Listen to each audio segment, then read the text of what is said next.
ايه الجمال ده يا جدعان؟ الحواوشي وكمان بأقل كمية لحمة مليان. يلا بسرعة تعالي شوفي الطريقة اوام.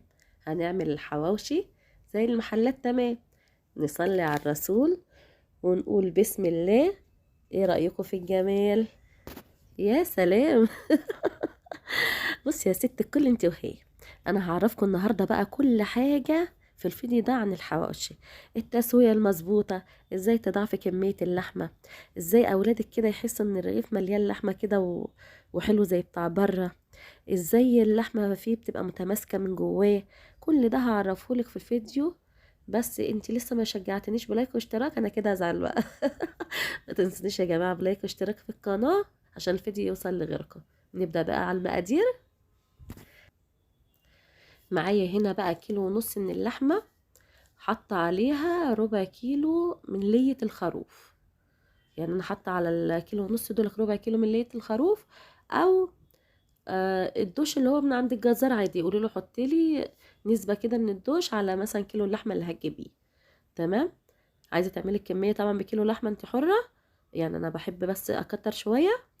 هنا كيلو اللحمة معانا بنحط عليه 4 بصلات كبار، وهنا معانا فلفل حامي على بارد، ومعانا بقى الكبة كده، ونبتدي اللي احنا نفرم فيها المكونات ديت. طبعا ما عندكيش كبة ممكن تجيبي المبشرة عادي، ومن ناحية الخشنة تبشري البصل، يا اما تقطعيه بالسكينة عادي، يعني عادي جدا. بس الحواوشي هنا بيحب كمية بصل كبيرة، يعني حاولي تجيبي 4 بصلات محترمين كده بقى وتحطيهم على كيلو اللحمة بتاعك. تمام. انا هخليكي تقومي تعملي الحواوشي دلوقتي اوام. بأجمل طريقة وهيعجبك والله، هي فعلا. هبصي مش هتعتمدي على الطريقة ديك بعد كده.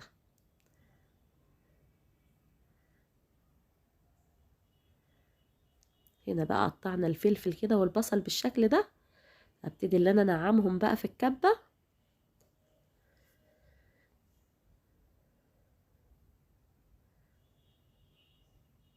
بصراحة الكبة ديك اختراع في الاكلات اللي هي محتاجة بصل كتير. في دقيقتين بتكوني مخلصة اللي انت بتعمليه وتشطفيها وخلاص. تمام كده. نعمنا هنا كده بقى البصل معانا بالشكل ده. نبتدي اللي احنا ننزل بيه على اللحمة.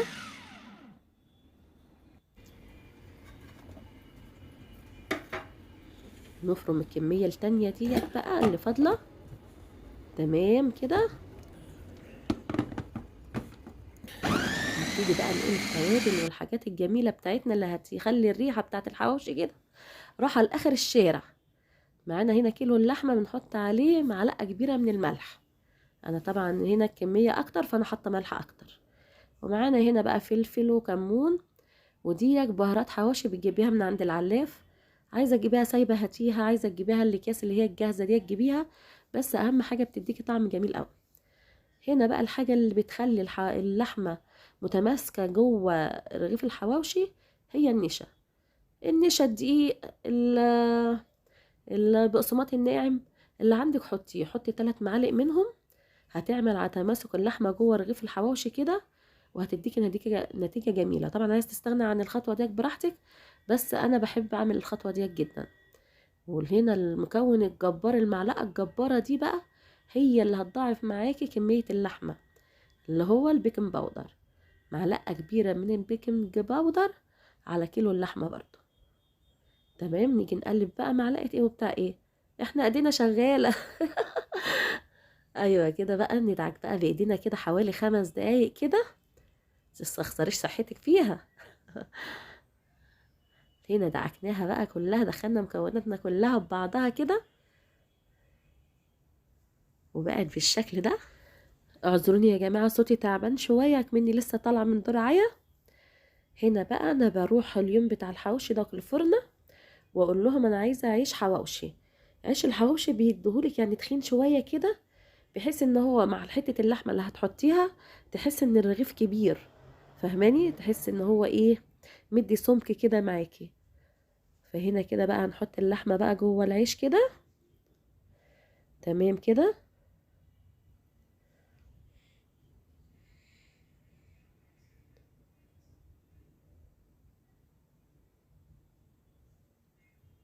هنا بقى هنكمل الكمية كلها، نعبيها كلها باللحمة.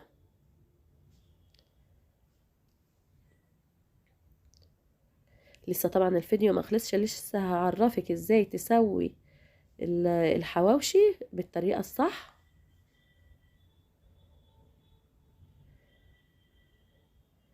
تمام كده. هجيب هنا بقى شوية زيت صغننين كده احطهم في طبق. انا معايا هنا كذا صينية محضراهم طبعا عشان ارص فيهم الحواوشي. كمية اللحمة دي كرمت كمية كبيرة معانا. فهنا بقى هبتدي بقى بشوية الزيت دولك والفرشة، ومدهنة بقى الظهر كده والوش. عايزة تحطي سمنة مكان الزيت برضو حلو، عايزة لو عندك ليا ومسيحاها حطي. دي كده صينية، وادي واحدة كمان، وعاملة كذا واحدة بصراحة. الكمية ما شاء الله رمت معايا كتير جدا.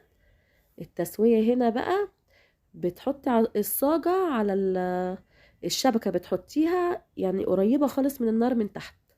تمام، يعني اقرب مجرى تحطي فيها الشبكة بتاعت الفرن من ناحية النار من تحت تحطيها، وتحطي عليها بقى الصاج بتاعك بتاع الحواوشي على درجة حرارة عالية، يعني على 160 على 260، بحيث انها تستوي على طول. تمام. وادي هو الحواوشي الجميل بتاعنا بقى بعد ما خرج من الفرن. اوعوا تكونوا نسيتوا تحطوا لي لايك والاشتراك. بحبكم قوي قوي قوي. بصوا هنا كمية اللحمة، تحس انها كتيرة كده في الرغيف، وفي نفس الوقت بقى متماسكة. النشا اللي احنا حاطينها هي اللي مخلية بقى اللحمة معاكي كده متماسكة، زي اللي بتجيبيها من بره بالظبط. لو ما بتعمليش الحواوشي بالطريقة دي، يعني اتمنى منك انك تجربيها، ولو ما عجبتكيش ما تعملهاش تاني. بس اكتبي لي في الكومنتات لو عجبتك، واكيد هتعجبك ان شاء الله. وحطينا بقى كاتشب كده ومايونيز، الاولاد عندي بيحبوا ياكلوه بالكاتشب والمايونيز، وشويه مخلل وشيبسي كده بقى، ودلعي المسائل لجوزك والاولاد. واجمل وجبه خفيفه ما خدتش في ايدي 5 دقايق، يعني يا دوبك ايه جهزنا الحاجه وحطيناها في الفرن. مفيش وقت خالص. اكله سريعه وجميله ولذيذه ومغذيه في نفس الوقت. بصوا كميه اللحمه تحس انها كتيره ازاي فيه. ما تنسونيش يا جماعه بالاشتراك في القناه وعمل اعجاب عشان يوصل الفيديو لغيركم. واقول لكم السلام عليكم ورحمه الله وبركاته، في رعايه الله يا حبايبي. باي باي.